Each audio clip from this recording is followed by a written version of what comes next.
आज वंदना जी को हमने इनवाइट किया है कमोडिटी के बारे में बात करने के लिए। कमोडिटी पर ये सीरीज हम शुरू कर रहे हैं जिसमें हमारे बहुत सारे कमेंट्स ऐसे आए थे जो कि कमोडिटी के बारे में सीखना चाहते हैं। तो वंदना जी 17-18 साल का तजुर्बा लिए हुए कमोडिटी में एसएमसी के साथ काम कर रही हैं। आपने इनको कई बार जी बिजनेस सीएनबीसी पर भी देखा होगा। तो आज वंदना जी से मैं आपके साथ सीखूंगा कमोडिटी के बारे में। तो वेलकम वंदना जी। शुरुआत कीजिए, हमें कमोडिटी पर सिखाइए आज। सागर जी, बुलाने के लिए बहुत बहुत धन्यवाद। और काफ़ी क्वेरीज आती हैं कमोडिटीज़ के बारे में। कुछ इंटरेस्टिंग चीज़ें हैं जो मैं बताना चाहूँगी, दर्शकों से भी शेयर करना चाहूँगी। कमोडिटी बाज़ार के बारे में क्या फैंसी चीज़ें हैं जो लोग नहीं जान रहे हैं। कमोडिटी बाज़ार का जो वजूद है बाहर के मार्केट में कहा जाए, चाहे वो यूएस हो या जापान हो, 150 साल से भी ज़्यादा पुराना है। ओके। तो कह सकते हैं कि ये जो डेरिवेटिव मार्केट आई, चाहे वो इक्विटी में आई, करेंसी में आई हो, बॉन्ड में आई हो, इसका जो mother of this platform is commodity market. ऐसा है क्या है? कमोडिटी होता क्या है जी? अब यहाँ से ये ऐसी मार्केट है जिसमें किसान भी जुड़े हैं, एक आम कंज्यूमर भी जुड़ा है, एक बिजनेसमैन भी यहाँ से जुड़ा हुआ है, इकोनॉमी भी जुड़ी हुई है यहाँ पे। तो हर तबका यहाँ से जुड़ा हुआ है। और इसकी खासियत ये है कि ये जो बाजार है ये इक्विटी में डील नहीं करता है, ये डील करता है फिजिकल कमोडिटी में। और फिजिकल कमोडिटी का जो सॉफ्ट फॉर्म होता है वो हम वायदा बाजार पे यूज करते हैं। क्या होता है ये फिजिकल कमोडिटी और किसान वगैरह कैसे जुड़े हैं इस पर? अब कमोडिटी के बारे में बात की जाए तो कमोडिटी में ट्रेडिंग कैसे होती है और कमोडिटी क्या है। कमोडिटी में जब ट्रेडिंग की बात होती है तो हम उसकी रॉ फॉर्म के बारे में बात करते हैं।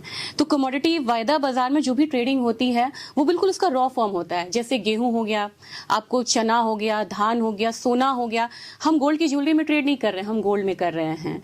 हम पेट्रोलियम में नहीं कर रहे हैं, हम क्रूड ऑयल में ट्रेड कर रहे हैं। तो रॉ फॉर्म में यहाँ पे हम ट्रेडिंग कर रहे हैं। इंटरनेशनल एक्सचेंज है हमारा, एक्सचेंजेस है हमारा, डोमेस्टिक एक्सचेंजेस है यहाँ पे। और बात अगर की जाए कि ये कैसे वजूद में आया था, तो 150 साल से भी पुरानी बात है। जो किसान थे उनके पास उनकी उपज होती थी, उनको चाहिए होता था पैसा। ठीक है। तो वो ऐसे मार्केट में गए जहां पे साहूकार उनको पैसा देता था, वो उसके बदले में अनाज लेते थे।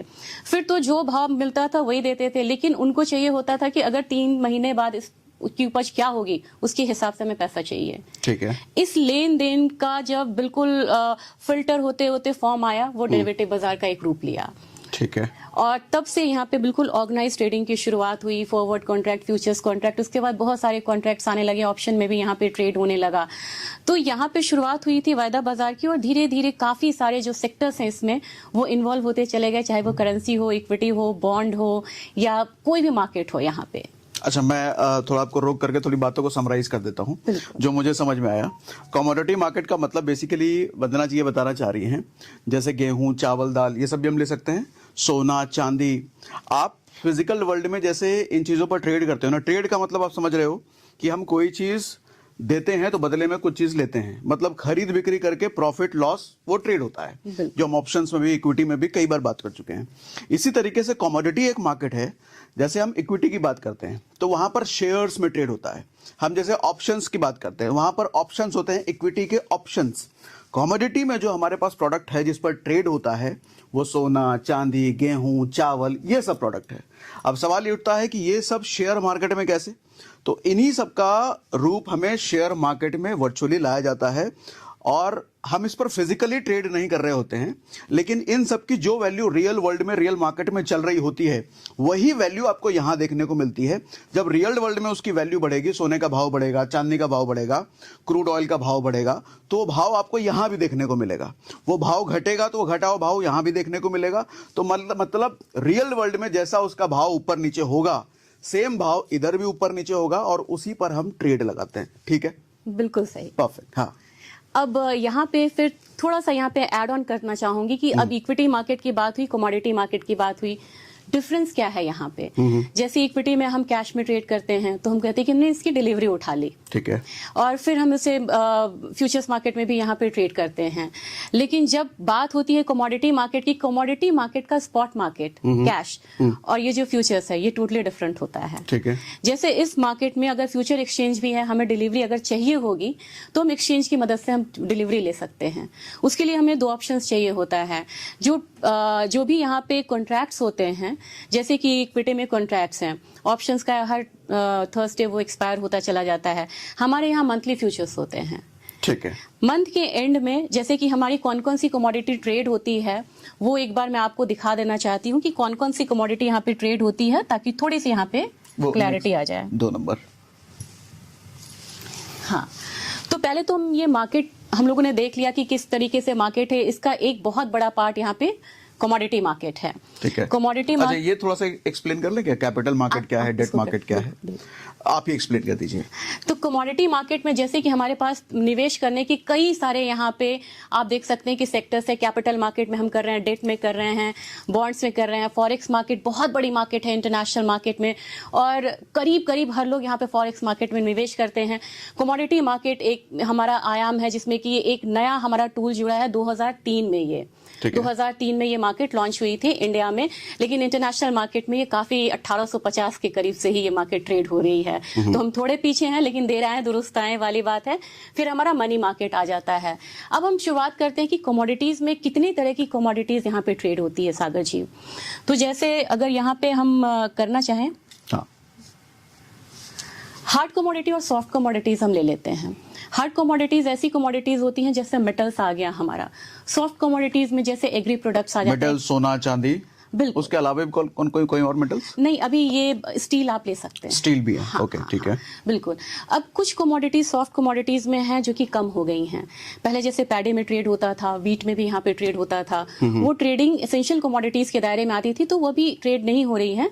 लेकिन सॉफ्ट कमोडिटी में भी अब आपको काफी सारी कमोडिटीज ट्रेड हो रही हैं। सॉफ्ट कमोडिटी में हम किसको कह रहे हैं, क्या होता है?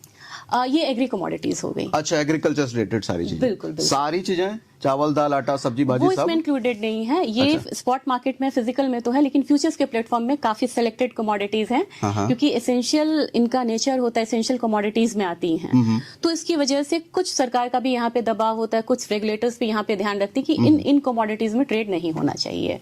ठीक है। तो एग्रीकल्चर में हम क्या क्या चीजें माने इसमें? एग्रीकल्चर में आपको स्पाइसेस है, मसाले के लिए इंडिया यहाँ पे जाना जाता है। हम एक्सपोर्टर है यहाँ पे, हम प्राइस सेटर है यहाँ पे। तो जैसे कि आपको हल्दी है और कोरिएंडर है, यहाँ पे जीरा है, ये कमोडिटीज यहाँ पे ट्रेड होती हैं। और सॉफ्ट कमोडिटीज में अगर अदर कमोडिटीज को देखा जाए, उसमें आपको ग्वारगम है, कॉटन ट्रेड होता है, कॉटन ऑयल सीड केक है, मेंथा ऑयल है। तो कुछ एग्री इंडस्ट्रियल कमोडिटीज भी जो होती हैं वो यहाँ पे ट्रेड हो रही हैं। और बहुत सारे जो इंडस्ट्रियल पार्टिसिपेंट्स हैं वो इन कमोडिटीज को लेके फ्यूचर्स के प्लेटफॉर्म पे हेज करते हैं। मगर इन चीजों की प्राइसिंग में देखूं तो बहुत टाइम बाद बढ़ती घटती है, बट ट्रेड करने वालों को वोलेटिलिटी चाहिए होती है। क्या इसमें वोलेटिलिटी भी एनफ होती है?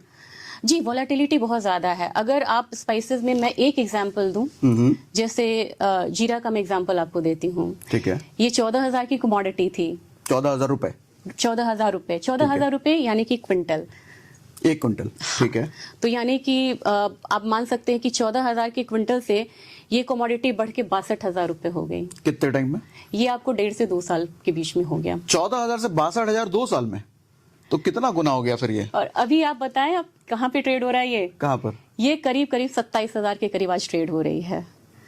ओके, मतलब 62 से आके 27 पे? 62 से आके 27 पे। अच्छा, जैसे मैं अगर बैंक निफ्टी से कंपेयर करूं तो बैंक निफ्टी में तकरीबन 0.6-0.7% रोज का फ्लक्चुएशन रहता है, वोलेटिलिटी रहती है। इसमें कितना रहता है? सागर जी, मैं ना आपको कमोडिटीज वाइज यहाँ बताना चाहूंगी, क्योंकि हर कमोडिटी की अपनी वोलेटिलिटी होती है। बैंक निफ्टी की अलग है, निफ्टी की अलग होगी।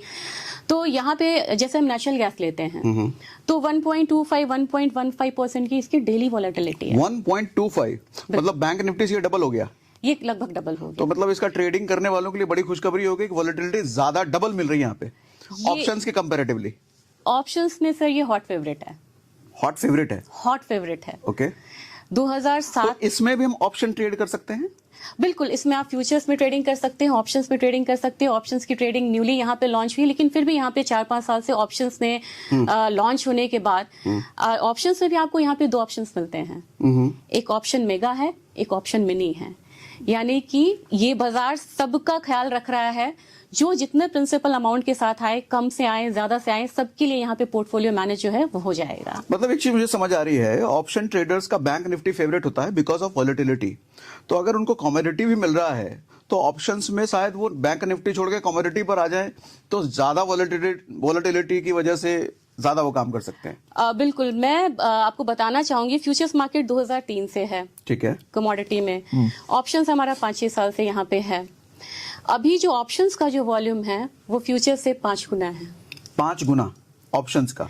कमोडिटी की बात कर रहे हैं आप? कमोडिटी की बात, Okay. बिल्कुल। मतलब ऑप्शंस की वॉल्यूम फ्यूचर से 5 गुना ज्यादा है इतने कम Okay. सालों में। इसने इतनी रफ्तार पकड़ी है, तो ऑप्शंस ट्रेडर के लिए आप कह सकते हैं कि एक ड्रीम मार्केट है। वजह क्या, वॉलेटिलिटी या कुछ और? वोलेटिलिटी के साथ एक और वजह है यहाँ पे, टाइमिंग्स। क्या टाइमिंग मतलब? टाइमिंग्स जैसे कि आप इक्विटी में आपको 3:30 के बाद मार्केट बंद हो जाती है। हाँ हाँ। लेकिन वही कोई अगर यहाँ पे कमोडिटी बाजार में आए तो आपको पता है कितनी टाइमिंग मिलती है? 11 साढ़े 11? बिल्कुल 9 बजे से लेके 11:30। हाँ। और समर सीजन में 11:50 तक आप ट्रेड कर सकते हैं। समर सीजन में 11:50 तक? बिल्कुल। मतलब ये कितने घंटे हो गए? 12-14 घंटे हो गए? 14.5 घंटे हो गए। ओह माय गॉड, ठीक है। फायदा ये कि जो जॉब में है, जिन्होंने बोला कि भाई इक्विटी में मिस कर देता हूँ, ऑफिस के साथ में ट्रेड नहीं कर सकता, उनके लिए ये फायदा है। वो शाम को कर लें ट्रेड। बिल्कुल। हाँ। अच्छा, एक घाटा है इक्विटी में ट्रेड करने का। हमारा मार्केट बंद हो जाता है 3:30, यूएस की मार्केट ओपन होती है 6 बजे। हाँ हाँ। तो जब इक्विटी में यूएस की मार्केट में अगर कोई तहलका हो गया, वोलेटिलिटी, हाई वोलेटिलिटी आ गई, फेड ने इंटरेस्ट रेट कट कर दिया या अनएक्सपेक्टेड कोई न्यूज आया, तो वहां बिल्कुल हार्ट बीट बढ़ी होती है। सुबह में बैंक निफ्टी क्या होगा, हम पहले सिंगापुर देखते थे कि क्या रिएक्शंस आने वाले हैं इस बाजार में। हमारी मार्केट में ऐसा नहीं होता, क्योंकि 6 बजे जब यूएस की मार्केट ओपन होती है, हम ओपन होते हैं। वो वोलेटिलिटी हम थ्रू आउट एंजॉय करते हैं, वो हम मिस नहीं करते हैं। लाइव जो वहां चल रहा है उसका इम्पैक्ट हमें इंस्टेंट इधर देखने को बिल्कुल मिलता है। यहाँ हमें देखने को मिल रहा ओके। है। तो 11:30 तक लगभग, जब तक वहां पे हाई वोलेटिलिटी का समय होता है, हम उसे पूरा एंजॉय करते हैं। ओके। और जो इंट्राडे या स्विंग ट्रेडर्स आप कहते हैं, जो बिल्कुल स्मॉल मूव्स पे काम करते हैं, उनके लिए एक दिन में बाइंग सेलिंग कई सारी अपॉर्चुनिटीज आ जाती हैं। वॉल्यूम भी इधर अच्छा खासा ही होगा, क्योंकि इतने टाइम में अगर इतनी ग्रोथ हुई है तो वॉल्यूम काफी बढ़िया है, काफी हाई लिक्विडिटी है यहाँ पे। ठीक है। और सबसे ज्यादा अगर वॉल्यूम की बात की जाए तो यहाँ पे gold, silver, crude oil, natural gas और कॉपर है। ओके। 5 कमोडिटी को हम कह सकते हैं कि टॉप 5 ट्रेडेड कमोडिटी है ये। परफेक्ट। तो कई चीजें होती सागर जी, कमोडिटी में कंफ्यूजन आ जाता है। एक तो हमारा फिजिकल मार्केट होता है जिसमें हम जाके मंडियों में खरीदते हैं, या हम सुनार के यहाँ जाके हम गोल्ड सिल्वर खरीदें। और एक होता है कि कमोडिटी में होता है कि हम अपना फ्यूचर्स प्लेटफॉर्म पे करें। हम कहीं बाजार में नहीं जा रहे हैं, हमने अपना लैपटॉप खोला, डीमेट अकाउंट ओपन कराया ब्रोकर के साथ, हमारे डीमेट में मार्जिन आ गया, मार्जिन मनी आ गया, वहां से हमने ट्रेडिंग शुरू कर दी। हमारा दूसरा तरीका ये है। तीसरा तरीका होता है ईटीएफ्स में बाइंग। ईटीएफ में बाइंग अभी इंडिया में कमोडिटी ईटीएफ, कमोडिटी ईटीएफ सिर्फ 2 ईटीएफ में है आपको, गोल्ड और सिल्वर ईटीएफ है। इसकी खूबसूरती ये है कि ये आपको प्राइस के साथ, जो एक्चुअल प्राइस होता है रॉ कमोडिटी की, उसके साथ ये फ्लक्चुएट होता है। आप उसका शेयर की तरह एक एक यूनिट खरीदिए, और ये बहुत कम निवेश से शुरुआत हो जाती है। जैसे कि सिल्वर में आप 100 रुपए के साथ सिल्वर खरीद सकते हैं 100 ईटीएफ से। ईटीएफ से। ओके। गोल्ड की वैल्यू अगर आप 60,000 आज है तो 1 ग्राम गोल्ड के साथ आप ईटीएफ में निवेश कर सकते हैं, यानी कि 6,000 के साथ आप गोल्ड खरीद रहे हैं। ओके। मतलब 100 रुपए से इन्वेस्टमेंट शुरू हो गया कमोडिटी में? बिल्कुल 100 रुपए से। तो किन्हीं को ये ध्यान में रहता है ना कि बहुत पैसा, बहुत सारा मार्जिन मनी, डिलीवरी मिल जाएगी। अरे डिलीवरी नहीं चाहिए तो हमें लेना नहीं, हम स्टैगर डिलीवरी से पहले हम अपना पोजीशन को क्लोज कर देंगे या अगले कॉन्ट्रैक्ट में उसको रोल ओवर कर देंगे। तो मतलब एक और चीज समझ में आ रही है, कोई अगर 10 ग्राम सोना खरीदने जाता है, उसको 50-60 हजार रुपए देने होते हैं, उससे अच्छा आप 100 रुपए का भी सोना खरीद सकते हो इधर। सिल्वर में, सिल्वर में, बिल्कुल। सोने में, गोल्ड में? सोने में है कि एक ईटीएफ आपको खरीदना होगा, 1 ग्राम का एक ईटीएफ होता है। 1 ग्राम का एक ईटीएफ। हाँ, अच्छा, ठीक फिर है। भी आप सोचिए कि हमारे यहाँ काफी लोग हैं जो फिजिकल में लेना चाहते हैं, तो आपने 1-1 ग्राम भी अगर एसआईपी खोल दिया तो आप समझो जो 20 साल में आपके कितने पैसे रहेंगे, आप कितनी डिलीवरी ले सकते हो सोने की। हर महीने आप गोल्ड में, सिल्वर में एसआईपी करते रहो, महीने, वीकली। 12 ग्राम आपका हो गया, और आपने 10 साल करा तो 120 ग्राम हो गया। अब 120 ग्राम मैं आपको बोलूं या कोई किसी को बोले मुझे 120 ग्राम सोना खरीद दो, मेकिंग चार्ज कुछ नहीं लगता इधर? कुछ नहीं फिजिकल लगता। में मेकिंग चार्ज आएगा? अच्छा, आपको स्टोरेज की GST? प्रॉब्लम नहीं है? जीएसटी आएगा इसमें? इसमें टैक्स लगेगा बाद में। टैक्स लगेगा, जीएसटी नहीं लगेगा? नहीं। ठीक तो है। आप देखिए कि इसमें आपको स्टोरेज की प्रॉब्लम नहीं है। सोने स्टोरेज की में, प्रॉब्लम कहीं भी रख लो। हाँ, इसमें थेफ्ट की बड़ी प्रॉब्लम होती है कि घर में लोग सोना नहीं रखना चाहते हैं, वो चीजें हैं। तो ये एसआईपी है, जस्ट लाइक म्यूचुअल फंड आपको। ओके। तो कमोडिटी कितना सुलभ है निवेश करने में, मैं ये बताना चाह रही हूँ कि इट्स नॉट कॉम्प्लिकेटेड। लोग सोचते हैं ना कॉम्प्लिकेटेड है, ये कॉम्प्लिकेटेड नहीं है। कमोडिटी स्टॉक्स होते हैं जो कि म्यूचुअल फंड इसमें काफी ज्यादा निवेश करते हैं। जो म्यूचुअल फंड्स का अपना पोर्टफोलियो होता है ना, आप देखेंगे उसमें गोल्ड माइनिंग्स का भी होगा, बीपीसीएल, एचपीसीएल, नाल्को, हिंडाल्को वो डाले रहते हैं। वो कमोडिटी स्टॉक्स आप कह सकते हैं कि जो कमोडिटी बेस्ड कंपनी होती है, जैसे सेल हो गया, ठीक है, स्टील अथॉरिटी है तो उनका स्टील कमोडिटी बेस्ड वो कंपनी हो गई। और कमोडिटी म्यूचुअल फंड्स पे आप देखते हैं जो सेक्टर वाइज ये निवेश होता है। तो आज हम बात कर रहे हैं इस प्लेटफॉर्म की, बात कर रहे हैं कमोडिटी फ्यूचर्स की, कमोडिटी ठीक है। फ्यूचर्स की। ये सारी कमोडिटीज है जो मैं आपको बोल रही थी, एग्री नॉन एग्री, ये इसमें ट्रेड होता है। ये जानना काफी ज्यादा जरूरी है कि हम कौन सा प्रोडक्ट हमें अवेलेबल है, ठीक है, हम किन कमोडिटीज में यहाँ पे ट्रेड कर सकते हैं, क्योंकि कमोडिटीज बहुत सारी हैं और ये वो कमोडिटी हैं जो हाईली लिक्विड कमोडिटी हैं। हाईली लिक्विड कहने का मतलब समझाइए एक बार। आप किसी भी पोजीशन, मतलब काफी वॉल्यूम के साथ ये ट्रेड हो रहा है, आप किसी भी स्ट्राइक्स पे यहाँ पे फ्यूचर्स में या ऑप्शंस में आप ले रहे हैं, स्ट्राइक ले रहे हैं, वो पोजीशन आपकी कट जाएगी, आपको डिलीवरी चाहिए, आपको डिलीवरी मिल जाएगी प्रॉपर। यहाँ पे पोजीशन को आप स्क्वायर ऑफ कर सकते हैं, पोजीशन को ले सकते हैं, वहाँ लिक्विडिटी की प्रॉब्लम नहीं आएगी कि अदर पार्टी यहाँ पे मिसिंग है। कहने का मतलब ये है कि हाईली लिक्विडिटी मतलब आप कभी भी बेच और कभी भी खरीद सकते हो, क्योंकि जब बेचने जाओगे तो खरीदने वाला अवेलेबल है, खरीदने जाओगे तो बेचने वाला अवेलेबल है। इसको कहते हैं हाईली लिक्विडिटी। हाँ, बिल्कुल। कई बार क्या होता है, कई सारे प्रोडक्ट में आप बेचने जाओगे, खरीदने वाला है ही नहीं, तो आपको पकड़ के बैठे रहना पड़ेगा। तब तक में मार्केट ऊपर नीचे हो गया, आपका लॉस, प्रॉफिट से लॉस में चले गए आप। तो लिक्विडिटी हाई रहना बहुत जरूरी है। अब अपना टूल बहुत सारा है सागर जी। लोग इक्विटी में बोलते थे कि इंडेक्सेस में ट्रेडिंग नहीं होती है, सबसे बढ़िया कौन, तो निफ्टी बोलते ना कि हमारा निफ्टी है यहाँ पे, ठीक है। तो अब यहाँ पे भी इंडेक्सेस हमारे आ गए हैं, लेकिन यहाँ पे है कि पूरे ओवरऑल कमोडिटी का नहीं है, वो इंटरनेशनल मार्केट में है। हमारे यहाँ है कि आपको जैसे कि बुलियन का एक अलग इंडेक्सेस आ गया, बुलडेक्स आ जाता है, हमारे यहाँ बेस मेटल का अलग है, एनर्जी का अलग है। तो 3 इंडेक्सेस में यहाँ पे लिक्विडिटी के साथ ट्रेड हो रहा है। फ्यूचर्स यहाँ पे जितनी भी कमोडिटीज है, सब में फ्यूचर्स यहाँ पे अवेलेबल है। लगभग 75 कमोडिटीज ट्रेड होती हैं। मैं नंबर्स में बताना चाहूंगी जो कि लिक्विड है, यहाँ पे ट्रेडिंग होती है।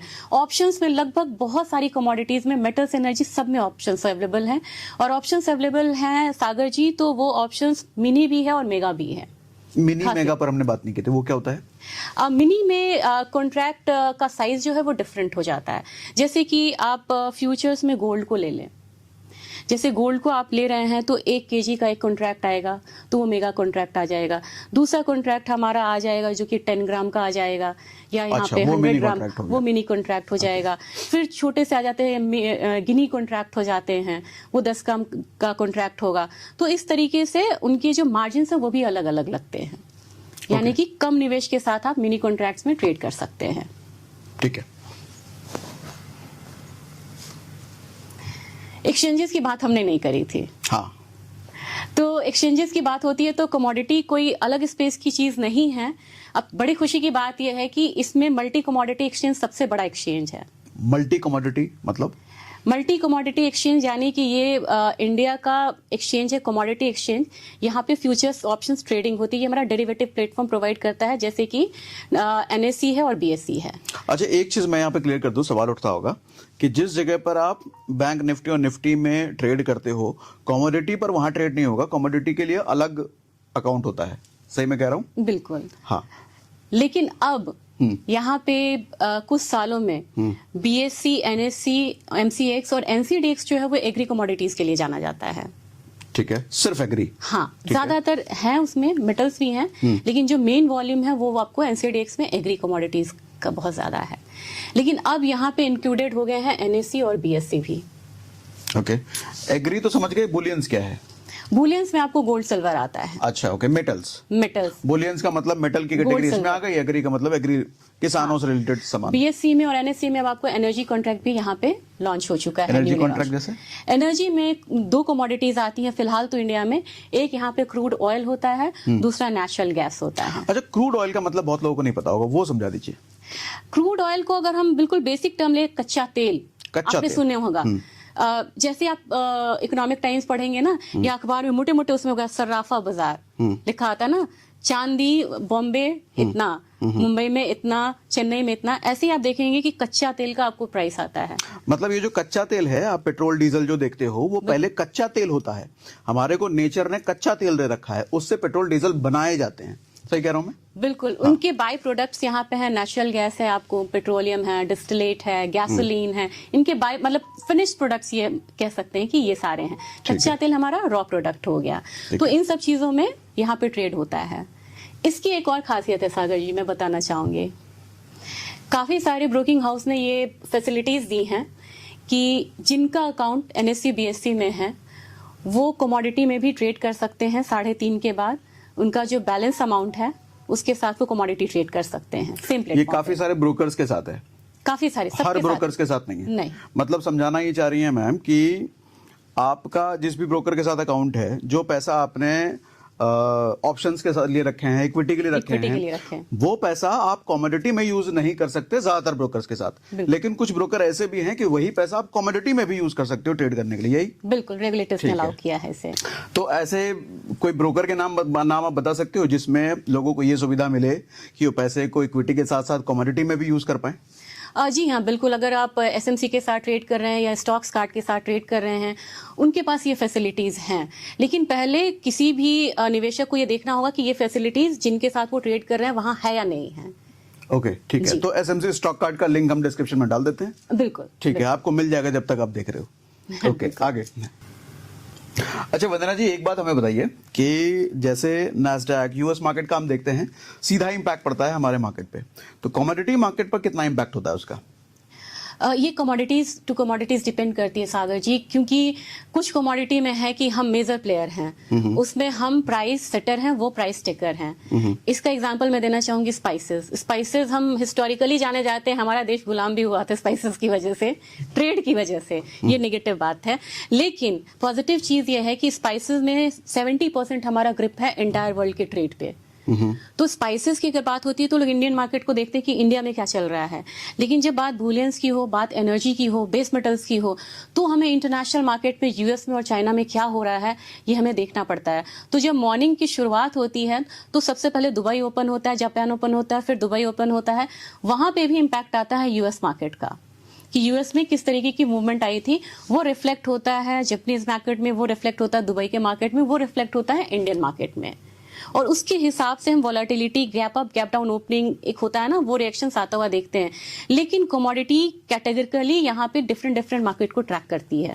तो हम वहां पर नैस्डैक को देखते हैं अपने इंडेक्स के लिए, बिल्कुल। कमोडिटी के लिए किसको देखते हैं?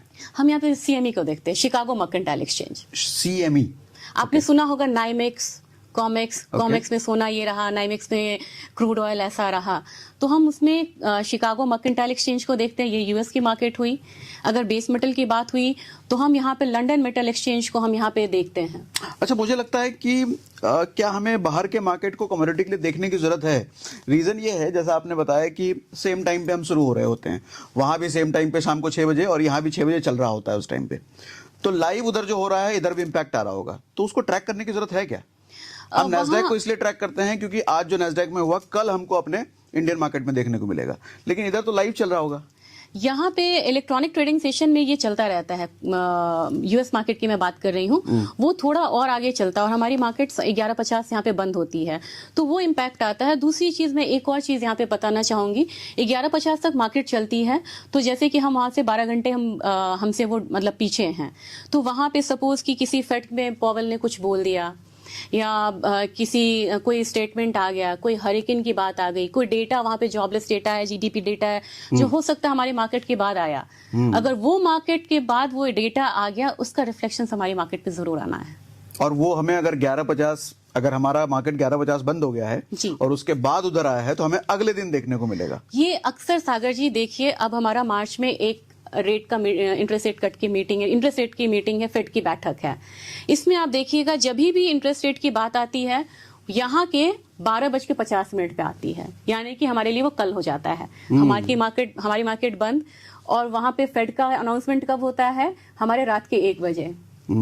मतलब हमारा 11:50 बंद हो चुका है उधर, लेकिन मेजर अनाउंसमेंट 12 बजे के बाद आया है, तो हमें तो कल ही देखने को मिलेगा अपने मार्केट पे इम्पैक्ट। इसलिए हमें यूएस को देखना ही देखना है। अगर हमें मार्केट में बिल्कुल स्मार्टली पैसा गंवाना नहीं है, पैसा को ट्रैक करना है, मूवमेंट को ट्रैक करना है, तो यूएस मार्केट को हमें देखना होगा कि किस तरीके की मूवमेंट आई थी। अच्छा, एक लेमैन आदमी जो नया नया है उसके मन में सवाल होता है, ऐसा क्यों फर्क पड़ता है कि वहां जो कुछ हो रहा है उसका इम्पैक्ट हमें यहाँ मिलने को मिलता है? उसका क्या रीजन है? बहुत सारे रीजन हैं। एक तो है कि वो फिजिकल मंडी बहुत बड़ी होती है। मंडी वो बड़ी है। अब यहाँ पे मैं एग्जांपल देना चाहूंगी, चाइना का एग्जांपल देना चाहूंगी। अगर हम सिर्फ बेस मेटल की बात कर लें, अगर हम 4-5 बेस मेटल की बात कर लें, इसमें एल्यूमिनियम है, स्टील, आपको इंडस्ट्रियल मेटल स्टील है, एल्यूमिनियम है, आपको जिंक है, लेड है, कॉपर है। इन कमोडिटीज में पूरा 206 कंट्री है। इस एक कंट्री का जो ट्रेड है वो 40-50% है। हमारे इंडिया का? चाइना का मतलब सिर्फ चाइना का जो ट्रेड है कमोडिटी की हम बात कर रहे हैं, बिल्कुल। बाकी देशों के 50% के बराबर है।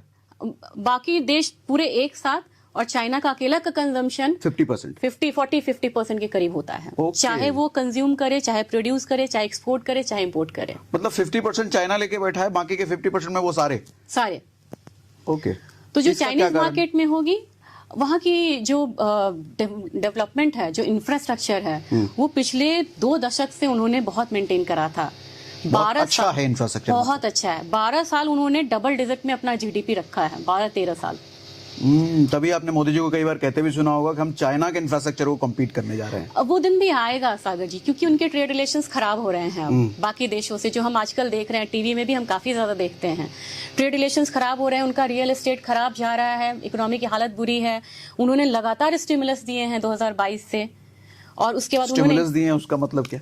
स्टिमुलस यानी कि हमें जरूरत है, हमारे पेरेंट्स ने, हम बिजनेस चला रहे हैं, हमारे पेरेंट्स ने बोला कि लो बेटा बिजनेस डूबला, थोड़ा और पैसा ले लो। मतलब लेमैन में ये मैं समझाना चाह रही हूँ, लेकिन तुम बिजनेस ऊपर करो। लेकिन वो बिजनेस ऐसा है जो ऊपर नहीं हो पा रहा है। मतलब पैसा उठा रखा है, पैसा बैंक से पैसा उठा रखा है, बाहर से पैसा हमने लोन लिया है, हमने करेंसी को प्रिंट करा है, करेंसी को हमने प्रिंट करा है। इससे इन्फ्लेशन का भी खतरा बढ़ता है काफी ज्यादा। तो चाइनीज इकोनॉमी में अभी कोई भी ग्रीन शूट्स नहीं मिल रहे हैं, सिग्नल्स नहीं मिल रहे हैं। ग्रीन सिग्नल नहीं है। ग्रीन सिग्नल नहीं है। और हमारे यहाँ भारत में सारा ग्रीन ही ग्रीन चल रहा है, सारा ग्रीन है, जबकि पूरा वर्ल्ड निगेटिव है। पूरा वर्ल्ड नेगेटिव, हाँ ये बड़ी इंपॉर्टेंट बात है। पूरा वर्ल्ड नेगेटिव है, लेकिन भारत की इकोनॉमी ग्रीन है। और काफी सालों से भी, मतलब 3-4 सालों से लगातार इन डिफरेंट साइकिल्स हमने पॉजिटिव मूवमेंट आता हुआ देखा है। निफ्टी उसका एग्जांपल है। हाँ, बीच में हमने कई बार बहुत कुछ देखा कि वर्ल्ड मार्केट में बहुत कुछ हुआ है, लेकिन निफ्टी पर कोई खास इंपैक्ट पड़ा नहीं, ये अपनी रफ्तार पकड़े रहा। सागर जी, ये ट्रेंड चाइना का था पूरे 15 साल। वर्ल्ड में कुछ भी हो जाए, हाँ, वहां पे फर्क नहीं पड़ता था, क्योंकि उसकी अपनी इकोनॉमी ग्रो हो रही थी, जैसे अभी इंडिया की अपनी इकोनॉमी ग्रो हो रही है। ओके, ठीक है। तो हमें चाइना को ट्रैक करना पड़ता है, यूएस को ट्रैक करना पड़ता है। अब दूसरी बात, ये तो मैं फिजिकल की बात कर ली।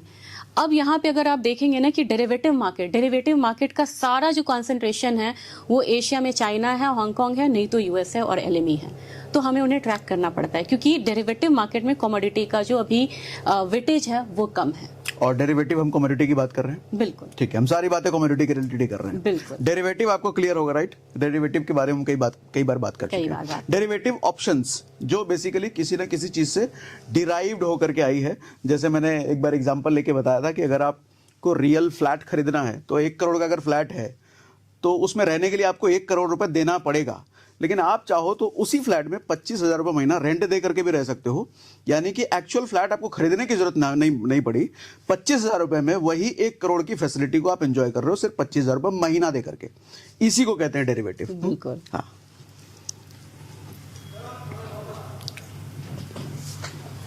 रेगुलेटर्स जान लेते हैं। ठीक है। हमने तो बात कर ली कि multi commodity exchange, NCDEX, NSC, BSc हमारे 4 एक्सचेंजेस हैं जहां हम ट्रेड कर सकते हैं। रेगुलेटर्स को जानना बहुत जरूरी है, उनके सर्कुलर्स को देखना बहुत जरूरी है, वो क्या कह रहे हैं। तो पहले तो हमारा फॉरवर्ड मार्केट कमीशन एक अलग एंटिटी थी जो कमोडिटी को रेगुलेट करते थे। ये फॉरवर्ड मार्केट कमीशन क्या है? फॉरवर्ड मार्केट कमीशन पहले डिपार्टमेंट था मिनिस्ट्री ऑफ कंज्यूमर अफेयर्स के अंदर, वो हमें देखते थे, इस मार्केट को रेगुलेट करते थे, कमोडिटी मार्केट को रेगुलेट करते थे। लेकिन अब इक्विटी और कमोडिटी सबको अब सेबी रेगुलेट कर रहा है। ओके, मतलब एक छत के नीचे हम आ गए, ताकि बिल्कुल समानता बनी रहे और एक प्लेटफॉर्म पे हम यहाँ पे रहें।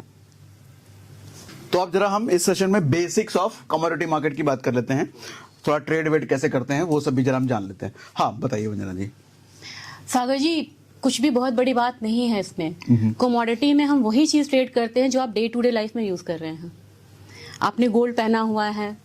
नहीं, गोल्ड नहीं है ये गोल्ड नहीं है। चलिए, गोल्ड अगर आपने पहना है, गोल्ड आपको पता है आप कितना खरीद रहे हैं, बेच रहे हैं, आप सुनार के पास जा रहे हैं, ज्वेलर्स के पास जा रहे हैं, वही चीज आपको फ्यूचर्स मार्केट में ट्रेड करना है। ठीक है। जैसे आप पेट्रोल पंप पे जाते हैं, गाड़ी में तेल डलवाते हैं, आपको पता चल जाता है या पेट्रोल का दाम बढ़ गया या घट गया, है ना? वही चीज हम यहाँ इस मार्केट में ट्रेड कर रहे हैं फ्यूचर्स प्लेटफॉर्म पे। मतलब इसकी प्राइसिंग रियल वर्ल्ड में आदमी देखता ही रहता है, देखता ही पेट्रोल रहता के प्राइस बढ़े घटे। खासियत ये है कि हमने यहाँ पे निफ्टी में ट्रेड करा, इक्विटी में ट्रेड करा, तो हमने यहाँ पे सेल में ट्रेड करा। ये सेल हमें इंटरनेशनल प्लेटफॉर्म पे नहीं मिलेगा। जब आप यूएस में जाएंगे ट्रेड करेंगे, सपोज कोई यूएस का लोग है, उसको यहाँ के स्टॉक्स नहीं मिलेंगे क्योंकि यहाँ की हर कंपनी वहाँ लिस्टेड नहीं है। ओके। यहाँ के हर कमोडिटी वहाँ भी लिस्टेड है। अच्छा, यहाँ के हर स्टॉक वहाँ लिस्टेड नहीं है, यहाँ की सारी कम्युनिटी उधर भी लिस्टेड है। आप वहाँ भी गोल्ड में ट्रेड कर सकते हैं, यहाँ भी गोल्ड में ट्रेड कर सकते हैं, आप एलएमए में भी, लंदन में भी गोल्ड ट्रेड कर सकते हैं, यूएस में भी गोल्ड ट्रेड कर लेकिन सकते हैं। सबके भाव अलग अलग होंगे ना? करेंसी पे डिपेंड करता है, लेकिन करेंसी को आप आईएनआर में कन्वर्ट करेंगे फिर भी वही आएगा। थोड़ा सा एप्रिसिएशन आ जाएगा या थोड़ा बहुत का फर्क होगा, इन्फ्लेशन का फर्क आएगा, अपनी वैल्यू करेंसी का फर्क आएगा। लेकिन आपको कमोडिटी सेम है। ओके। लेकिन जैसे हम देखते हैं कि दुबई में सोने का भाव बहुत कम है, बहुत सस्ता होता है, तो वही हमें यहाँ भी देखने को मिलेगा ना? अगर हम दुबई मार्केट देख रहे हैं तो वहां तो कम प्राइस आना चाहिए। वहां का मार्केट, फ्यूचर्स मार्केट सेम रहेगा, लेकिन जब डिलीवरी की बात आ जाती है ना, तो कुछ टैक्सेस यहाँ पे लगते हैं। जैसे आपको इम्पोर्ट ड्यूटी वगैरह आ जाता है, तो इंडिया में ये सब्जेक्ट टू गवर्नमेंट है कि गवर्नमेंट कितना इम्पोर्ट ड्यूटी को, अगर हम इसमें डिलीवरी ले रहे हैं तो हमें टैक्स देने पड़ेंगे। हाँ, कुछ टैक्स होते हैं, इम्पोर्ट ड्यूटीज होते हैं, जीएसटी वगैरह होती है, कुछ मतलब टैक्सेस हैं जो इंक्लूडेड होते हैं। अच्छा, मतलब जैसे मैं समझाता हूँ, दुबई से अगर आप सोना लाते हो तो आपको रेट बराबर ही पड़ जाएगा, क्योंकि आपको वहां तो खरीदोगे आप सस्ता, लेकिन एयरपोर्ट पर कस्टम ड्यूटीज वगैरह लगा लुगा करके उतने का ही भाव पड़ जाता है। और यहाँ पे भी आप फिजिकल डिलीवरी लेते हैं तो आपको कुछ खर्चा तो इसका आता है, वो अपना खर्चा होता है, वो लगभग वही प्राइस पड़ जाता है, वही प्राइस पड़ जाता है। थोड़ा बहुत का यहाँ पे डिफरेंस आ जाता है, वो डिफरेंस को हम आर्बिट्रेज भी बोलते हैं। ओके। सस्ते मार्केट से लेना, महंगे मार्केट में बेच देना, वो जो गैप हुआ वो हमारा मुनाफा हो गया। ठीक है। तो आर्बिट्रेज एक फंड है, वो एक फंड होता है, उस पर हम कभी और बात करेंगे। हाँ, ठीक है। तो इनमें हम वही कमोडिटीज में ट्रेड कर रहे हैं जो कमोडिटी हम डे टू डे लाइफ में यूज कर रहे हैं। तो हमें अलग से किसी की बैलेंस शीट नहीं पढ़नी है, वो किस में बिजनेस कर रहा है वो नहीं देखना है। जो कमोडिटी हम यहाँ पे, चाहे वो बेस मेटल्स हो, चाहे स्पाइसेस हो, चाहे वो शुगर हो, मतलब वो इतनी ही कमोडिटीज है जिसको हम जान रहे हैं, इसलिए ये काफी इजी होता है ट्रेड करना। स्पॉट मार्केट, फ्यूचर्स मार्केट, इसमें दोनों होते हैं। बस ये है कि कैश में, इक्विटी में, कैश में फिजिकल कुछ भी नहीं है, शेयर्स का आपको मिल जाता है, लेकिन यहाँ पे आपको डिलीवरी मिलती है फिजिकल कमोडिटी की। सोना अगर चाहिएगा तो आपको एक्सचेंज के थ्रू मिलेगा, मतलब घर पे डिलीवर हो जाएगा। आपको वहां पे नजदीक के वेयर हाउस में जाके डिलीवरी लेनी होगी और वो डिलीवर कर देंगे। फायदा ये होगा कि बड़ी हाई क्वालिटी की चीजें वहां होती हैं। हाई क्वालिटी कहने का मतलब 24 कैरेट से ऊपर क्या होगा? 24 कैरेट का उनका होता है। अगर आप बाजार में जाते हैं तो आपको 24 कैरेट, जनरली यहाँ पे ज्वेलरी में 22 कैरेट मिलता है। 24 कैरेट में आपको कहना पड़ता है कि हमें 24 कैरेट का कॉइन्स या बार चाहिए। हाँ। लेकिन यहाँ पे फाइनेंस होता है 999.9 का, यानी कि 24 कैरेट का सोना आपको मिलेगा। जैसे मैंने सोना का एग्जाम्पल, वो क्या मिलेगा? बार मिलेगा? हाँ, आपको बार मिल जाएगा। ओके। तो वो चीजें होती हैं, वो फिजिकल डिलीवरी आपको यहाँ पे हो रही है। और इसका फायदा ये होता है कि एक्सचेंज से क्रेडिटेड होता है, यानी कि क्वालिटी की गारंटी है। वो मोदी की गारंटी बोलते हैं ना, तो यहाँ क्वालिटी की गारंटी अच्छा, है। नियरेस्ट वेयर हाउस आपने बोला, वो नियरेस्ट वेयर हाउस क्या? अब जैसे कि आप सोने है तो आपको अहमदाबाद में मिल जाएगा, मुंबई में मिल जाएगा। इनके एक्सटेंडेड भी एडिशनल मतलब वेयर हाउसेज होते हैं। कोई बिहार के छोटे शहर में रह रहा है, फिर वो कैसे लेगा? उनको डिलीवरी लेनी पड़ेगी नियरेस्ट वेयर हाउस से। जाना पड़ेगा वहां पे? हाँ, वहां पे जाना पड़ेगा। वो कैसे देखेगा नियरेस्ट वेयर हाउस कहाँ पर है? ये सारी चीजें आपको MCX इंडिया के वेबसाइट से सारी चीजें मेंशन होती है। MCX India. MCX इंडिया, ठीक है। वो भी एक बार हम देख के यहाँ पे। ठीक है। अच्छा, मुझे थोड़ा सा ये समझाइए कि MCX, NSE, BSE क्या फर्क है? NSE, BSE लोग समझ रहे होंगे स्टॉक मार्केट में, नई चीज जो MCX वर्ड है, इसका थोड़ा सा रेलेवेंस समझाते हुए। Multi commodity exchange of India ऐसा है जो कि यहाँ पे कमोडिटी में ही ट्रेड कर रही है। एक्सचेंज है ये? एक्सचेंज है ये। ठीक है। जैसे आपके लिए NSE एक्सचेंज है, BSE एक्सचेंज है, वैसे ही कमोडिटी के लिए MCX एक्सचेंज है। बिल्कुल, प्रिंसिपल सबके सेम है, सेबी है वो, एक्सचेंजेस डिफरेंट है। NSE, BSE को हम जानते हैं मेजर कि यहाँ पे इक्विटी करेंसी में ट्रेड होता है। यहाँ पे कमोडिटी के लिए ये एक्सक्लूसिव एक्सचेंजेस हैं। ठीक है। मतलब वैसे समझा देता हूँ, आप जब कोई स्टॉक खरीदते हो तो वहां पे आपको चूज करना पड़ता है, एमसीएस एनएससी से खरीद रहे हो, बीएससी से खरीद रहे हो, जहां से भी आप खरीद रहे हो। उसी तरीके से कोई कमोडिटी आपको खरीदना है, एग्री कमोडिटी, गोल्ड, सिल्वर, कुछ भी खरीदना है तो आपको एमसीएक्स पर जाना पड़ेगा, वो एनएससी बीएससी में नहीं मिलेगा। जैसे भी आप ट्रेड डालेंगे ना, तो एनएससी बीएससी में भी कुछ कमोडिटीज होने लगी हैं ट्रेड, जैसे बुलियन है, एनर्जी है, कुछ एग्री कमोडिटीज है। बुलियन मतलब सारे मेटल, बुलियन में गोल्ड और सिल्वर, गोल्ड और सिल्वर ओनली। हाँ। एनएससी बीएससी पर भी अब मिलने लग गए। हाँ, तो जैसे आप ड्रॉप डाउन में देखेंगे ना, तो आपको ऑप्शन दिखाएगा, जैसे इक्विटी में आपको ऑप्शन दिखाता है ना कि एनएससी में लेना है या बीएससी में लेना है, उसमें वो आपको ऑप्शंस दिखेंगे ड्रॉप डाउन में कि आप Okay. किस एक्सचेंज पे ये ट्रेड लेना चाह रहे हैं। ठीक है, उस तरीके से ये मतलब कुछ चीजें अब एनएससी बीएससी पर भी अवेलेबल है। बिल्कुल ठीक है, बिल्कुल। तो धीरे धीरे मुझे लग रहा है सारी चीजें अवेलेबल हो जाएंगी। हाँ, वो चाह रहे हैं कि सारी चीजें एक साथ हो, क्योंकि ट्रेडर्स एक ही प्लेटफॉर्म को यूज करे ओके। और फंड्स की भी यूटिलिटी हो जाती है वहां पे। वो 3.5 के बाद एनएससी बीएससी वाले कमोडिटी में भी निवेश कर सकते हैं। करेक्ट, ठीक है। वो एक अच्छी बात है। अच्छा, एक चीज है, इन्फ्लेशन बहुत बड़ा कंसर्न है, एक गवर्नमेंट के लिए, कंज्यूमर के लिए सबसे बड़ा कंसर्न है। इसको आप बीट नहीं कर सकते। आपको पता है कि ठीक है, पेट्रोल के प्राइसेस बहुत बढ़ेंगे, आप घर में लेके नहीं रख सकते, कितना आप रख पाएंगे, आपके पास वो कैपेसिटी नहीं है। नहीं है। इस मार्केट पे अगर आपने वहां पे बाय कर लिया तो वो आपका हेज हो जाएगा। इन्फ्लेशन मतलब यहाँ ज्यादा है। इन्फ्लेशन हेज हो जाएगा आपका इस काउंटर पे। ठीक है, मतलब मैं समझना चाह रहा हूँ क्या इन्फ्लेशन बहुत ज्यादा है, महंगाई यहाँ बहुत ज्यादा होती है? नहीं, महंगाई ज्यादा है। हाँ। हमें पता है कि हम कुछ कमोडिटी ऐसी होती है जो आपको पता होता है कि शादी का सीजन आने वाला है तो गोल्ड यहाँ पे प्राइसेस बढ़ेंगे, ठीक है ना, और हमें उस समय ही लेना है। और यहाँ पे अभी 60,000 का गोल्ड है, हमें लग रहा है 65 हो जाएगा, आपको उस समय 65,000 खर्च करने पड़ेंगे। तो क्यों ना यहाँ पे हम 60,000 में खरीद ले। मतलब फिजिकल वर्ल्ड में हम दुकान में जाने के बजाय यहीं से खरीद लें। हाँ, यहाँ से आप खरीद सकते हैं, यहाँ ठीक पे है। आपका हेजिंग हो जाएगा। वहाँ 65,000 हुआ, वो आपका 5,000 का घाटा हुआ, लेकिन यहाँ से 60,000 से 65,000 हो गया, ये 5,000 आपका मुनाफा यहाँ पे हो गया। अच्छा, और एक बहुत बड़ा फायदा ये भी है कमोडिटी मार्केट का, गोल्ड और सिल्वर का, जब जब आप देखेंगे कि स्टॉक मार्केट डाउन होता है, शेयर्स वगैरह की वैल्यू डाउन होती है, जैसे कोविड का एग्जांपल, बिल्कुल। कोविड में सब मर गए थे, सारे शेयर खत्म हो गए थे, लेकिन सोना उस वक्त भी चिल्ला रहा था, दहाड़ रहा था, ऐसा ही था। बिल्कुल। इनिशियली सागर जी क्या होता है कि जब इक्विटी मार्केट क्रैश होती है ना, इनिशियली आपको ये रिएक्शंस देखने को मिलेगा कि मार्जिन कॉल्स आते हैं, मार्जिन कॉल्स आते हैं, एक पैनिक मार्केट में आता है तो गोल्ड में भी एक फॉल आएगा। लेकिन ओवरऑल आप जब भी यहाँ पे देखेंगे कि ज्यादा अगर थोड़ा सा लंबा टाइम पीरियड लें, और अगर आप 5 साल या 10 साल का आप निफ्टी और गोल्ड का चार्ट लगा लें, वो मैं आपको दिखा दूंगी बाद में, निफ्टी और गोल्ड का जैसे ही आप चार्ट लगाएंगे इनवर्स कोरिलेशन बनता है। क्या मतलब इनवर्स कोरिलेशन? इनवर्स कोरिलेशन मतलब कि अगर निफ्टी ऊपर तो सोना नीचे, निफ्टी नीचे तो सोना ऊपर, बिल्कुल ऐसे बनता है वो चार्ट। मतलब जब निफ्टी बहुत हाई पे होगा तो सोना नीचे होगा, नीचे आएगा। Okay. अब ये होता है निफ्टी का मतलब इकोनॉमी में बहुत ज्यादा विश्वास है लोगों को। हाँ। अभी भी बोल रहे हैं कि गवर्नमेंट दोबारा आ जाएगी, तीसरा बार 3.0 आएगा। इसकी वजह से बाहर की मार्केट में थोड़ा फ्लक्चुएशन है, लेकिन यहाँ 23,000 की बात हो रही है, 25,000 की बात हो रही है। 22,000 हम क्रॉस कर ये चुके मैं आपसे नहीं पूछूंगी क्योंकि आप बेहतर जानते हैं यहाँ पे। तो 22,000 तो अब यहाँ पे होने वाला है, हो गया। 25,000 की बात 22 हम क्रॉस कर चुके हैं, क्रॉस कर चुके हैं। 25 की बात अब यहाँ पे हो रही है, तो वो दिखा रहा है हमारी इकोनॉमी को। सोने को हम बोलते हैं friends of bad time. Friends of bad time? Bad time क्या मतलब और क्यों? ये है क्योंकि ये करेंसी के अगेंस्ट पहले रखा जाता था वेयर हाउसेस में, वॉल्ट में रखा जाता था। हाँ। जितनी करेंसी छपती थी तो वॉल्ट में रखा जाता था, क्योंकि करेंसी की वैल्यू कभी भी खत्म हो सकती है। वायदा मार्केट जो आपने कहा। हाँ, नहीं, करेंसी हमारा किसी भी इकोनॉमी की करेंसी। हाँ, मतलब एक अगर आप टर्की का करेंसी ले लो, या फिर कोई है जो रातों रात यहाँ पे 35% इन्फ्लेशन उनका एक ही दिन में आ जाता है ना, लेकिन सोना का अपना वैल्यू वो कभी खत्म नहीं होगा। ये 5,000 साल से है, और जब भी बैड टाइम आया है, ये प्राइसेस इसके ऊपर की तरफ होते हैं, क्योंकि इसको सेफ हेवन बाइंग कहती है। अभी सेंट्रल बैंक्स भी यहाँ पे सोना खरीद रहा है, लगातार 3-4 सालों से सोना खरीद रहा है, क्योंकि उसको पता है इतने सारे करेक्शंस अभी बाकी हैं, यहाँ पे वॉर यहाँ पे हो रहा है, स्थिति ठीक नहीं है, तो बैकअप के लिए सोना रखते हैं। सोने को बेसिकली रियल करेंसी कहते हैं। Real currency. अच्छा, थोड़ा सा लॉजिक आपकी भाषा में समझना चाहूंगा, ऐसा क्यों होता है? बैड टाइम में सोना ही क्यों रखा जाता है बैड टाइम के लिए? सोना वर्ल्ड वाइड एक्सेप्टेड है। ठीक है, आप यहाँ पे गोल्ड लेंगे तो आप वहां बेच सकते हैं। हाँ, एक बड़ा रीजन है, मतलब हमारे रुपये की वैल्यू कम हो सकती है कंपेरेटिवली। अगर यूएस या किसी दूसरे कंट्री से करो तो रुपये की वैल्यू कम हो सकती है, सोने की वैल्यू कम नहीं हो सकती। सोना का भाव वही जो इधर जो उधर, सेम। ठीक है, एक रीजन ये।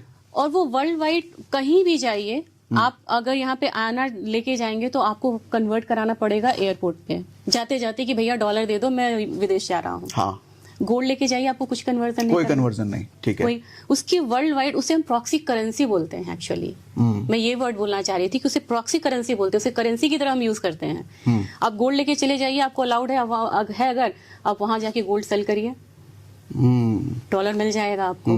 राइट। और सारे सेंट्रल बैंक्स जो है, जितनी भी करेंसी प्रिंट होती है, उसके बिहाफ पे कुछ गोल्ड रखते हैं। राइट। वो किसी भी अदर मेटल को नहीं रख रहे हैं, वो सिर्फ गोल्ड पे रिलाई कर रहे हैं। तो इन सब चीजों की वजह से काफी ज्यादा इंपॉर्टेंट हो गई है ये कमोडिटी, और इसकी जो अपना नेचुरल इसका जो प्रॉपर्टीज हैं वो तो है ही हैं। ठीक है, ओके। एक चीज और बताना चाहूंगी, कोविड के समय में सोना बहुत कम आया था, बहुतों की नौकरी चली गई थी, फिर इक्विटी में क्रैश आया था, कमोडिटी में इनिशियली क्रैश आया था। गोल्ड पे लोन मिलता है, स्टील पे लोन नहीं मिलेगा आपको, कॉपर पे लोन नहीं मिलेगा, गोल्ड पे आपको बैंक भी लोन देता है, गोल्ड लोन देता है, काफी फेमस है ये। तो एनबीएफसी ने काफी जान बचाया था सोने ने, उस समय एनबीएफसी ने काफी सारे लोन दिए थे। तो इसीलिए हम बोलते हैं कि फ्रेंड्स ऑफ बैड टाइम। किसी और कोई मेटल्स की एक्सेप्टेबिलिटी नहीं है एक्सेप्ट गोल्ड। आपने सिल्वर लोन, कॉपर लोन नहीं सुना होगा, गोल्ड लोन आपने बड़ा बढ़िया सुना है। हाँ। मतलब एक बड़ा रीजन ये हुआ कि यूनिवर्सली ये एक्सेप्टेड है, और उसी भाव पर, जिस भाव में इंडिया में वही भाव अमेरिका में भी, और दूसरा आपको लोन बुरे समय में लोन भी मिल जाता है इस पर। प्रॉक्सी करेंसी है सेंट्रल बैंक्स के लिए। ठीक है। ये चीजें हो गई। एक चीज मैं बताना चाहूंगी, इसका हमें लूफोल्स भी जानना होगा। नेगेटिव एक हमारा कमोडिटी ट्रांजैक्शन टैक्स लगता है, ठीक है। तो इससे ये तो थोड़ा सा में भी लगता है, ऑप्शन में उधर भी हाँ, लगता है। वहां भी लगता है। ये मैं बताना चाहती थी क्योंकि वो एसटीटी है, तो उस हिसाब से यहाँ पे सीटीटी यहाँ पे ज्यादा या कम या उतना ही लगता है? कम लगता है, लेकिन ये 2013 में लगा था, उससे पहले ये था नहीं। मतलब इक्विटी मार्केट से कम लगता है इधर टैक्स? 0.01% है, 0.001% है। ओके, और उधर कितना है? इक्विटी का इतना ही है। इतना ही है, ठीक है। मतलब दोनों में लगभग सेम ही है टैक्स, ठीक है। अब बात कर लेते हैं साइज की। सागर जी, एनी गेसेस कि यहाँ पे कमोडिटी का वॉल्यूम क्या होगा इंटरनेशनल मार्केट में? अब इतनी तेजी से अगर ग्रोथ है तो मुझे लगता है शायद 2-3 गुना तो होना चाहिए। अब बिल्कुल आप यहाँ पे 3 से 4 गुना इसे ले सकते हैं। इंटरनेशनल मार्केट में कमोडिटी का साइज इक्विटी मार्केट से बहुत ज्यादा है। अच्छा, कमोडिटी का साइज कहने का मतलब एक बार समझा दीजिए। टर्नओवर, ठीक है। कितना वॉल्यूम के साथ ये ट्रेड होता है, मतलब कितने लोग इक्विटी मार्केट में, मतलब शेयर मार्केट में पैसा लगा रहे हैं, उससे ज्यादा लोग कमोडिटी मार्केट में पैसा लगा रहे हैं, और कितना ज्यादा? 4 गुना ज्यादा। यही मतलब ये चीज है। अब यहाँ पे हम यूएस की बात कर रहे थे। यूएस की मार्केट जो है वो बहुत बड़ी है। 21 का ही डेटा अगर ले लीजिए, ये अपडेटेड नहीं है, लेकिन ये करीब करीब $18 बिलियन है। 21 के हिसाब से ये $15 बिलियन के करीब ये टर्नओवर इनका था। और जो ग्रोथ है इस मार्केट का वो 14.4% के करीब है, यानी कि CAGR इंडियन मार्केट का ले वहां 14% है। अगर इंडियन मार्केट की मैं बात करूं तो 18% के हिसाब से ये मार्केट का ग्रोथ हो रहा है टर्नओवर में। इंडियन मार्केट में कमोडिटी का ग्रोथ रेट CAGR कितना बोला? 18%। 18%। और ये कितने साल के हिसाब से हम देख रहे हैं? ये हमने पिछले 10-12 साल का डेटा लिया है। 10-12 साल 18% तो फिर बहुत ज्यादा है। हम तो निफ्टी में कहते हैं कि आप 20 साल के लिए अगर ले रहे हो तो 15% मान के चलो, यहाँ 18, वो भी 10-12 साल में। बिल्कुल, ये वॉल्यूम की मैं बात कर रही हूँ कि वॉल्यूम इस रफ्तार से मतलब तो एक अच्छा हिंट मतलब लोगों को मिल गया, जो लोग SIP करना चाहते हैं, mutual fund, index fund, commodity का भी ऑप्शंस आपके लिए है। यहाँ ज्यादा रिटर्न देखने को मिल रहा है। अब गोल्ड में लेइए ना, 1 ग्राम के वैल्यू के साथ आप ट्रेड कर सकते हैं, यानी कि 6,000 रुपए आप लगाइए और गोल्ड फ्यूचर्स बिल्कुल जो गिनी है इनका, उसमें आप ट्रेड करिए। माइक्रो है, गोल्ड माइक्रो है, 6,000 के रुपए के साथ आप यहाँ पे ट्रेड कर सकते हैं। वंडरफुल। आपको अगर ऐसा कोई वीडियो चाहिए तो बताना कि जिसमें हम SIP कमोडिटी पे कैसे करें, वो पूरा डिटेल हम ट्यूटोरियल बना देंगे उसके लिए। बिल्कुल। चाहिए होगा तो आप कमेंट बॉक्स में बता सकते हो। बिल्कुल। ये कुछ चेंजिंग प्रेफरेंस हम लोगों ने लिया था। ये है कि कितने लोग यहाँ पे ट्रेड कर रहे हैं। ये डेटा यूएसए में 48% लोग अगर स्टॉक्स में लगा रहे हैं, तो इंडिया में सिर्फ 1.5% है। कमोडिटी की बात कर रहे हैं हम, ये स्टॉक्स की बात है। अच्छा, इक्विटी NSE का, ओके ठीक है। लेकिन कमोडिटी के लिहाज से अगर 1% लोग भी अगर इंडिया में बढ़ गए आने वाले 5 सालों में, तो आप इमेजिन कर सकते हैं कि कमोडिटी का टर्नओवर कितना बढ़िया जा सकता है यहाँ पे। अच्छा, ये जो परसेंटेज हम बात कर रहे हैं, पॉपुलेशन के हिसाब से बात कर रहे हैं, यूएस के पॉपुलेशन के हिसाब से परसेंटेज? बिल्कुल बिल्कुल। तो इंडिया का पॉपुलेशन तो वैसे ही बहुत ज्यादा है। बहुत ज्यादा है। तो पॉपुलेशन का अगर 1.5% है तो बहुत ज्यादा डिफरेंस नहीं कह नहीं सकते। होगा। कभी भी है कि इंडिया का पॉपुलेशन बहुत ज्यादा है, अगर 1% भी इजाफा हो जाता है या 0.5 भी आप बोलिए, तो नंबर्स में ले तो बहुत सारे लोग जुड़ जाएंगे। मतलब मुझे लग रहा है कि हम अगर 5-6% पहुंच गए तो यूएस के टोटल को बीट कर देंगे। बीट कर हो सकता है, क्योंकि हमारी पॉपुलेशन ही ज्यादा है, उनकी तो पॉपुलेशन ही इतनी सी है। बिल्कुल बिल्कुल बिल्कुल ठीक है। इस तरीके से है। ये एक मैंने यही इस रफ्तार से ये बढ़ रहा है। 18% का रफ्तार, ये हम कब से देख रहे हैं? 2005 से हम देख रहे हैं। 2018 ये मैंने नहीं 18 तक। दिखाया इसलिए क्योंकि ये 18 तक का डेटा था। ठीक है, चलेगा, वंडरफुल। नहीं, ये भी दिखाने लायक है, ये भी आप देख लो। 2005 से 2018 तक 18% का CAGR, मतलब बहुत है। 18.7% मतलब इस 19% ले लो आप, मान लो 19% यहाँ पे लेके चल सकते हैं कि इस रफ्तार से ये मार्केट बढ़ रही है। जबकि यहाँ पे ऑप्शंस जो हैं बहुत बाद में यहाँ पे आया है, और ऑप्शंस जब से आया है अब तो ये वॉल्यूम बहुत ही ज्यादा है। ऑप्शन ट्रेडिंग का ऑप्शन बहुत बाद में आया है।